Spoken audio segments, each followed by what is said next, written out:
Hi hello नमस्कार. मी संध्या. माझ्या अजून एका नवीन ब्लॉगमध्ये माझ्या सर्व गोडताईंचं मैत्रिणींचं अगदी मनापासून स्वागत आहे. सर्वप्रथम शुभ सकाळ. तर मैत्रिणींनो, आज आहे गुरुपौर्णिमा.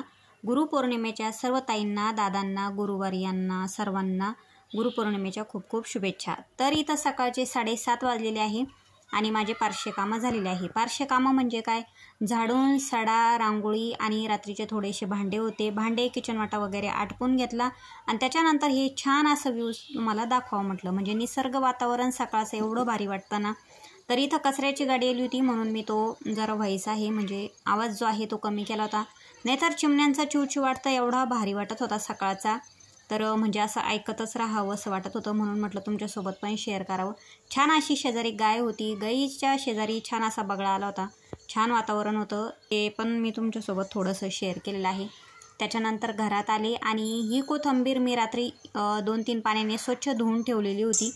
जे रुमाल होता माझ्याकडं कॉटनचा त्याच्यात गुंडाळून ठेवला होता, म्हणजे जेणेकरून जे पाणी आहे ते पाणी त्याचं पूर्ण शोषून घेईन आणि कोथिंबीर कोरडी होईल. आता ती कोथिंबीर मला एका शेजारच्या ताईंना दिली होती काल. तर धुवून वगैरे ठेवली. म्हटलं काय बरं करावं आज भाजीला. माझा तर उपवास आहे गुरुवारचा, गुरुपौर्णिमेचा. गुरुपौर्णिमेची पूजा झाल्याशिवाय उपवास सोडत नाही. परंतु तसाही मला गुरुवार आहे तर मी संध्याकाळी सोडणार आहे. तर इथं मी यांच्या दोघांसाठी कढी केली.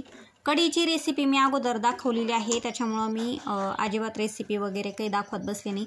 फक्त कोथिंबीर असल्यामुळं छान एकदम टेस्टी, सुगंध पण खूप छान येत होता. इतकी छान अशी कोथिंबीर टाकली वाटण्यालासुद्धा आणि वरतून फोडणीलासुद्धा, म्हणून छान सुगंध येत होता कढीचा.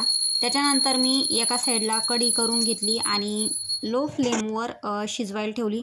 ज्यावेळेस आपण कढी शिजवतो ना त्यावेळेस बऱ्याच बायका कढीला उकळी येऊ देत नाही, कारण कढी फुटेल वगैरे अशी त्यांना भीती असते. परंतु मी उकळी येऊ देते आणि ती पण कमी गॅसवर. सारखं त्याला फिरवत असते चमच्याने, म्हणून ती कढी अशी व्यवस्थित होते आणि चांगली शिजते. एका साईडला कमी गॅसवर कढी ठेवली आणि एका साईडला चपात्या करून घेतल्या. कारण सकाळची तर एवढी घाई असते ना, तर कधी कधी मला म्हणजे उशीर जर झाला ना उठायला तर मी माझे चहा वगैरे सुद्धा राहू देत असते घ्यायचा. कारण हे सकाळी 8:30ला जेवण करता आणि 8:30ला जेवण झालं की लगेच 8:45पर्यंत बाहेर निघता, म्हणजे ऑफिसला जाता. त्याच्यामुळं 8:45पर्यंत त्यांचा चहा, त्यांचं जेवण आणि त्यांचा टिफिन हे झालंच पाहिजे. उशीर जरी झाला उठायला तर बाकीचे कामं राहू द्यावं लागतं. परंतु अंगण वगैरे झाडत असते, भांडे घासून घेत असते रात्रीचे जर कधी राहिले तर माझी इथं कढी पोळी झाली आणि चपात्या पण मी एका साईडला अशा थंड्या करायला ठेवल्या पोळपाटावर, कारण डब्यात वगैरे व्यवस्थित राहता. आता त्यांनी पण इथं जेवण करून घेतलं होतं. जेवण केलं का ते लगेच निघता म्हणून मी इथं टिफिन वगैरे भरून ठेवला त्यांचा. टिफिन भरून दिल्याच्या नंतर आता जे 2-3 चपात्याचं पीठ राहिलं होतं त्या चपात्या करून घेणार आहे.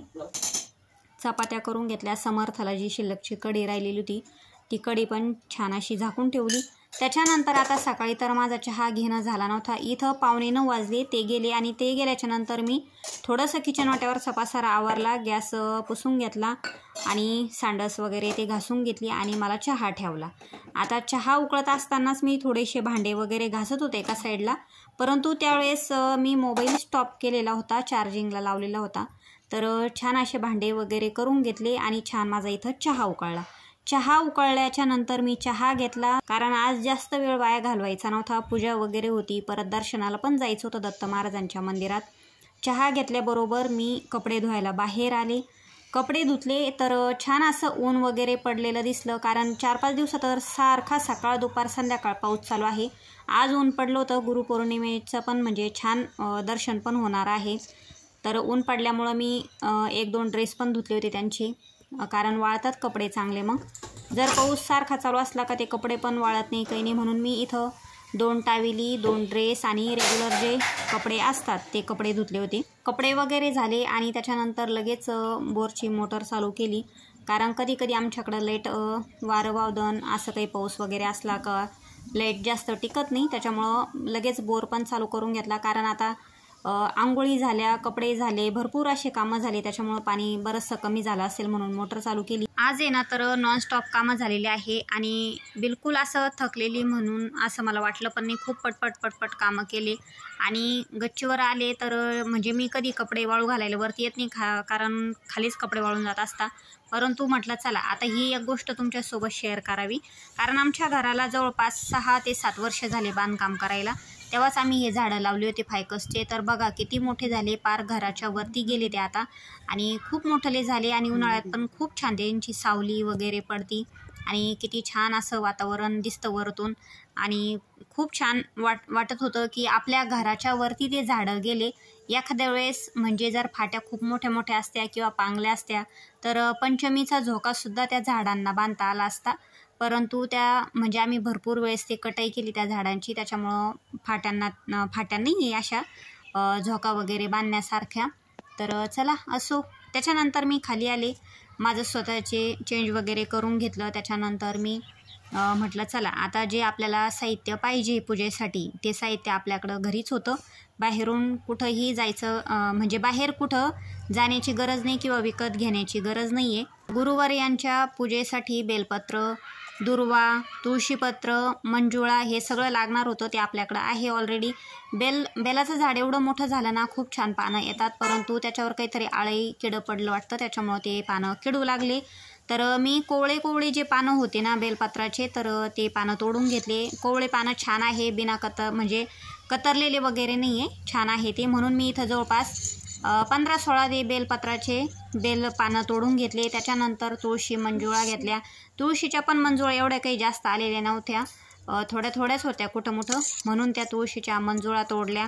दुर्वा घेतल्या, फुलं वगैरे तोडले, छान असं ताट वगैरे तयार केलं आणि पूजेला बसायचंच होतं. तर इथं माझे सासरे आले. आता सासरे आल्याच्या नंतर मी पूजा थोडीशी साईडला ठेवली, कारण पूजेपेक्षा आपल्या जे आता खरं गुरुपौर्णिमेच्या दिवशी सासरे आले तेच खूप भारी वाटलं मला. आणि ते विशेष म्हणजे सासरे न सांगता आले, अचानक आले, ते मला मनाला खरंच खूप चांगलं वाटलं, कारण गुरुपौर्णिमेच्या दिवशी त्यांचं दर्शन होणार होतं माझं, तेच मी खरंच माझं भाग्य समजेन. तर सासरे आले, सासऱ्यांनी दूध आणलं माझ्या नणंदबाईकडून, कारण माझे सासू आणि सासरे नणंदबाईकडे गेलेले होते.